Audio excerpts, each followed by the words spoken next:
48e homélie de saint Jean Chrysostome sur l'évangile de Jean.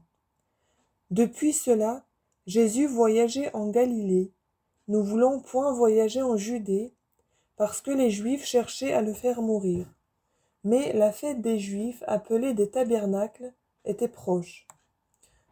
Évangile de Jean, chapitre 7, verset 1 jusqu'au verset 8. Rien n'est plus mauvais que la jalousie. Rien n'est pire que l'envie. C'est par elle que la mort est entrée dans le monde. Le diable, voyant que l'homme était en honneur, et ne pouvant souffrir la félicité dont il jouissait, n'omit rien pour le perdre. Et nous voyons tous les jours le même arbre produire le même fruit. C'est l'envie qui a tué Abel. C'est elle qui a attenté au jour de David. C'est elle qui a fait souffrir tant de justes. C'est elle qui a poussé les Juifs à faire mourir Jésus-Christ. L'évangéliste le déclare en disant : Depuis cela, Jésus voyageait en Galilée, car il n'avait pas le pouvoir de voyager en Judée, parce que les Juifs cherchaient à le faire mourir. Que dites-vous, bienheureux Jean ? Celui qui peut tout ce qu'il veut ne pouvait pas. Celui qui, ayant dit : Qui cherchez-vous ? A renversé par terre tout ce qu'il était venu chercher. Celui qui étant devant nous n'est point vu quand il lui plaît. Quoi, celui-là n'a pas eu tout pouvoir ? Comment dans la suite, au milieu d'eux, dans le temple, un jour de fête solennelle où tous les Juifs étaient assemblés, où étaient présents ceux qui le voulaient faire mourir, a-t-il dit ce qui les piquait et les irritait le plus ? Les Juifs, en étant étonnés eux-mêmes, disaient : N'est-ce pas là celui qu'ils cherchent pour le faire mourir ? Et néanmoins, le voilà qui parle devant tout le monde sans qu'il lui dise rien. Évangile de Jean, chapitre 7, versets 25 et 26. Quelle est cette énigme ? Ah, loin de nous ces paroles. L'évangéliste n'a point dit ces choses pour qu'on les regarde comme une énigme, mais pour déclarer que Jésus-Christ a fait des œuvres qui découvrent sa divinité, et qu'il en a fait aussi qui ont fait connaître son humanité. Quand il dit « il n'avait pas le pouvoir », il a parlé de Jésus comme d'un homme qui fait bien des choses à la manière humaine. Mais lorsqu'il dit qu'étant au milieu d'eux, personne n'osa mettre la main sur lui pour l'arrêter, il montre la puissance de sa divinité. Car il se retirait comme homme, il apparaissait comme Dieu, représentant l'un et l'autre véritablement. En effet, lorsqu'étant au milieu de ceux-mêmes qui tendaient des pièges pour le prendre, il n'était point arrêté, il faisait alors connaître son invincible puissance. Mais lorsqu'il se retirait, il établissait la vérité de son incarnation afin que ni Paul de Samosate, ni Marcion, ni ceux qui sont attaqués de leur même maladie ne puissent y contredire. Par cette conduite donc, il ferme la bouche à tous ces hérétiques. Après cela vint la fête des Juifs, appelée les tabernacles. Cette particule après cela ne signifie autre chose, sinon qu'après le dernier sermon que Jésus avait prêché, l'évangéliste omet un long intervalle de temps. En voici la preuve. Lorsque Jésus-Christ gravit la montagne et s'y assit avec ses disciples, c'était la fête de Pâques. Mais l'évangéliste parle ici de la fête appelée des tabernacles. Quant aux 5 mois intermédiaires, saint Jean ne nous offre aucun régit, aucune instruction qui s'y rapporte, sinon le miracle des pains et le sermon prêché à ceux qui les mangèrent. D'ailleurs, Jésus-Christ n'avait pas cessé de faire des miracles, et de prêcher non seulement le jour ou le soir, mais encore la nuit, car c'est de nuit que Jésus vint à ses disciples, comme le rapportent tous les évangélistes. Pourquoi ont-ils donc négligé cette période ? Parce qu'ils ne pouvaient pas tout raconter. Au reste, ils se sont attachés à rapporter les choses qui devaient, dans la suite, attirer les reproches ou les murmures des Juifs, et ces choses revenaient souvent. Ils ont souvent en effet répété dans leur histoire que Jésus guérissait les malades, qu'il rendait la vie aux morts, ce qui avait excité l'admiration et l'étonnement du peuple. D'ailleurs, lorsqu'il se présente quelque chose de grand et d'extraordinaire, ou quelque accusation dirigée contre Jésus-Christ, ils en font le récit comme on le voit maintenant, qu'ils disent que ses frères ne croyaient point en lui, ce qui pouvait devenir un grave sujet d'accusation. Et certes, il est admirable de voir combien les disciples ont été fidèles et véridiques dans ce qu'ils ont écrit, eux qui n'ont pas craint de transmettre à la postérité des choses qui semblaient être à la honte de leur maître, et paraissent même raconter ces sortes de faits de préférence aux autres. C'est pourquoi saint Jean passe ici rapidement sur un nombre de miracles, de prodiges, de sermons, pour arriver à ceci. Ses frères lui dirent, « Quittez ce lieu et vous en allez en Judée, afin que vos disciples voient aussi les œuvres que vous faites. Car personne n'agit en secret lorsqu'il veut être connu dans le public. Faites-vous connaître au monde, car ses frères ne croyaient point en lui. Et en quoi, direz-vous, sont-ils incrédules, puisqu'il le prie de faire des miracles? Oui, certes, ils le sont, et beaucoup. Leurs paroles, leur hardiesse, cette liberté prise à contretemps, marquent leur incrédulité. Car ils croyaient que la parenté leur donnait droit de parler et de demander hardiment. Et si en apparence ils lui font une remontrance d'amis, leurs paroles n'en sont pas moins très piquantes et très amères. Ils l'accusent de timidité et de vaine gloire. En effet, quand ils disent « personne n'agit en secret », ils font l'office d'accusateur, puisqu'ils lui reprochent sa timidité et que ses œuvres leur sont suspectes. Et quand ils disent « il veut être connu dans le public », ils soupçonnent qu'il y a de la vaine gloire en ce qu'il dit, en ce qu'il fait. Pour vous, mon frère, admirez la vertu de Jésus-Christ. Car des grands de ceux qui parlaient de la sorte sortit le premier évêque de Jérusalem, savoir le bienheureux Jacques, dont saint Paul dit « Je ne vis aucun des apôtres sinon Jacques, frère du Seigneur. » Épître aux Galates, chapitre 1, verset 49.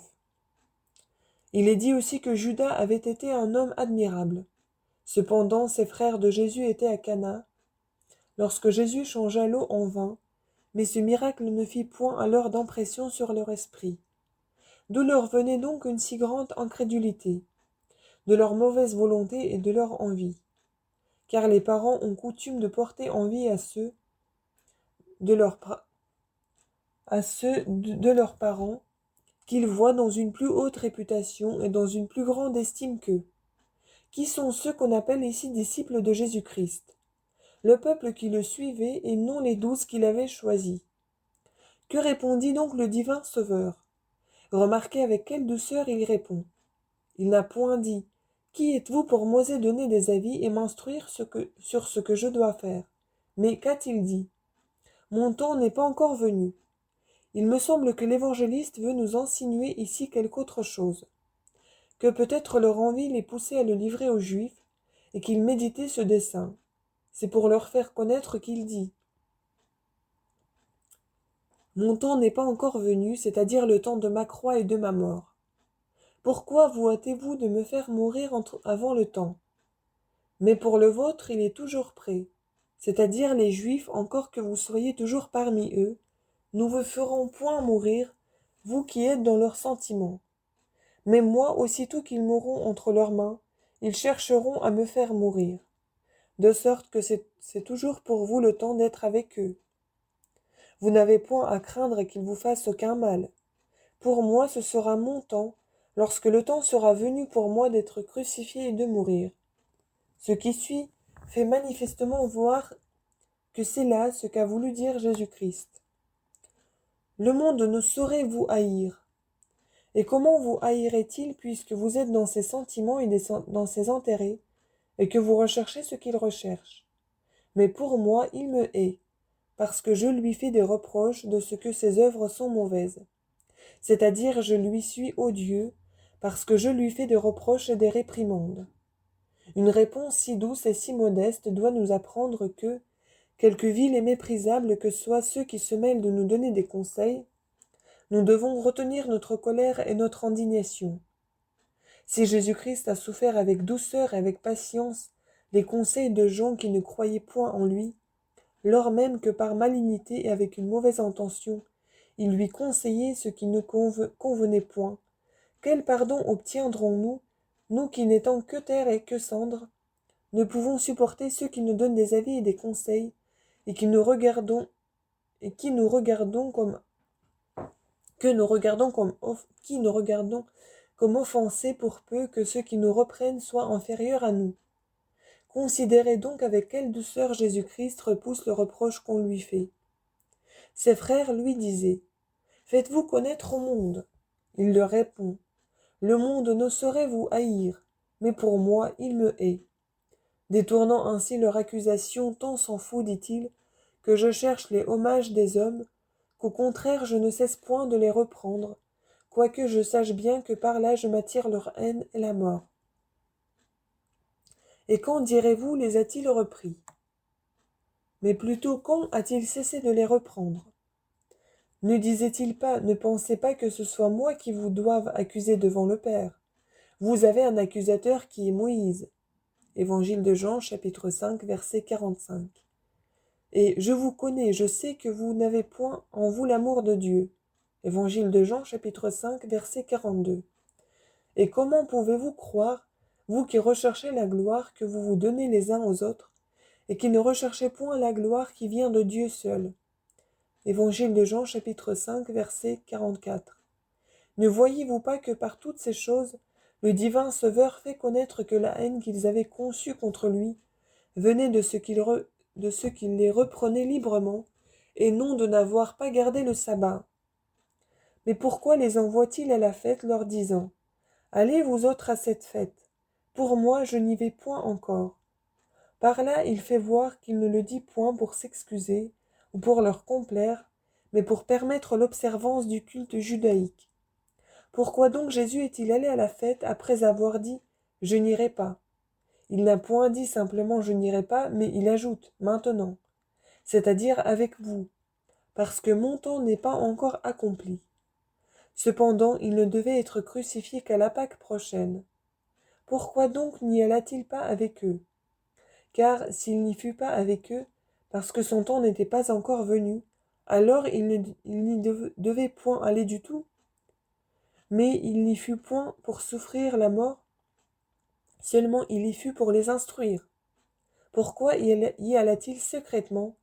Car il pouvait y aller publiquement, se présenter au milieu d'eux et réprimer leur fureur et leur violence comme il l'a souvent fait. C'est parce qu'il ne le voulait pas faire trop souvent. S'il y eût été publiquement, et s'il les eût encore frappés d'une sorte de paralysie, il aurait découvert sa divinité avant le temps d'une manière trop claire, et l'aurait trop fait éclater par ce nouveau miracle. Mais comment il croyait que la crainte le retenait et l'empêchait d'aller à la fête? Mais comme il croyait que la crainte le retenait et l'empêchait d'aller à la fête, il leur fait voir au contraire qu'il n'a nulle crainte, que ce qu'il fait c'est par prudence, et qu'il sait le temps auquel il doit souffrir. Quand ce temps sera venu, il ira alors librement et volontairement à Jérusalem. Pour moi, il me semble que ces paroles « Allez vous autres » signifient ceci. Ne croyez pas que je veuille vous contraindre de demeurer avec moi malgré vous. Et quand il ajoute « Mon temps n'est pas encore accompli », il veut dire qu'il faut qu'il fasse des miracles, qu'il prêche et qu'il enseigne le peuple, afin qu'un plus grand nombre croient, et que les disciples, voyant la constance et l'assurance de leur maître, et aussi les tourments qu'il a endurés, en deviennent plus fermes dans la foi. Enfin, que ce que nous venons d'entendre nous apprenne, mes chers frères, à avoir de la bonté et de la douceur. Apprenez de moi, dit Jésus-Christ, que je suis doux et humble de cœur. Évangile de Matthieu, chapitre 11, verset 29. Et chassons toute aigreur. On nous insulte, donnons les marques de notre humilité. On s'emporte de colère et de fureur, adoucissons, apaisons cette fureur et cette colère. On nous chagrine, on nous calomnie, on nous déshonore, on se rit, on se moque de nous. Ne nous troublons point, nous nous abattons pas, et pour vouloir nous venger, nous ne perdons pas nous-mêmes. La colère est une bête, et une bête furieuse et cruelle. C'est pourquoi chantons-nous à nous-mêmes les cantiques des divines écritures, et disons-nous, « Tu n'es que terre et que cendre ». Livre de la Genèse, chapitre 3, verset 19. Pourquoi la terre et la cendre s'élèvent-elles d'orgueil? Ecclésiastique, chapitre 10, verset 9. Et l'émotion de la colère qu'il a dans le cœur est sa ruine. Ecclésiastique, chapitre 1, verset 28. L'homme Et l'homme colère n'est point agréable. Livre des Proverbes, chapitre 11, verset 25. Et chapitre 42. En effet, rien n'est plus laid, rien n'est plus affreux que l'aspect d'un homme en colère. Que si son aspect est hideux et horrible, son âme l'est bien plus. Car comme d'un bourbier qu'on remue, il sort et se répand une odeur empestée, de même l'âme que la colère agite sera difforme et infecte. Mais direz-vous, je ne puis souffrir les injures que me dit mon ennemi. Pourquoi, je vous prie? Si ce qu'il dit de vous est vrai, vous devez en sa présence même donner des marques de votre componction, et lui être obligé. Mais si ce qu'il dit est faux, méprisez ses discours. Dit-il que vous êtes pauvre? Dit-il que vous êtes pauvre? Riez-en. Que vous êtes de basse naissance, ou que vous avez perdu la raison, gémissez pour lui. Celui qui dit à son frère « Vous êtes un fou » méritera d'être condamné au feu de l'enfer. Évangile de Matthieu, chapitre 5, verset 22. S'il vous outrage, pensez au supplice qui l'attend, et non seulement vous retiendrez votre colère, mais encore vous répandrez des larmes. Personne ne se fâche contre un homme qui a la fièvre ou qu'une maladie aiguë transporte de fureur. Au contraire, on en a pitié, on pleure sur lui. Or, voilà l'image d'une âme en colère. Mais si vous voulez vous venger, gardez le silence. Cela mortifiera plus votre ennemi que tout ce que vous lui pourriez dire. Si, au contraire, vous repoussez l'injure par l'injure, vous attisez le feu. Mais, direz-vous encore, si nous ne répliquons pas, on nous accusera de faiblesse. Non, on ne vous accusera pas de faiblesse, mais on admirera votre sagesse, votre philosophie. Que si l'injure qu'on vous dit allume votre colère, vous donnerez lieu de croire que ce qu'on vous reproche est véritable. Pourquoi, je vous prie, le riche qui s'entend dire pauvre en rit-il? N'est-ce pas parce qu'il sait bien qu'il n'est pas pauvre? Nous de même, si nous rions quand on nous accuse, nous donnerons une très grande preuve que nous ne sommes nullement coupables. Mais de plus, jusqu'à quand craindrons-nous les accusations des hommes? Jusqu'à quand mépriserons-nous notre commun maître et serons-nous attachés à la chair? Car puisqu'il y a parmi vous des jalousies, dit l'apôtre, n'est-il pas visible que vous êtes charnels? Première épître aux Corinthiens, chapitre 3, verset 3. Soyons donc spirituels, domptons cette méchante et cruelle bête. Entre la colère et la folie, il n'y a aucune différence. La colère est une espèce de démon passager, ou plutôt elle est pire qu'un démoniaque. On excuse un démoniaque, mais l'homme colère se rend digne de 1000 supplices. Volontairement, il court à sa perte et se jette dans l'abîme. Perpétuellement agité de pensées tumultueuses, nuit et jour dans le trouble et dans les angoisses de l'âme, il souffre ici-bas même des tourments avant-coureurs de l'enfer. C'est pourquoi, travaillons à nous délivrer et de ce supplice présent, et de la vengeance future. Chassons loin de nous cette maladie, et comportons-nous en toutes sortes avec beaucoup de douceur, en toutes choses avec beaucoup de douceur, afin que nous procurions à nos âmes le repos et la tranquillité, et en ce monde et dans le royaume des cieux, que je vous souhaite par la grâce et par la miséricorde de notre Seigneur Jésus-Christ, par qui et avec qui gloire soit au Père et au Saint-Esprit, maintenant et toujours, et dans tous les siècles des siècles, ainsi soit-il.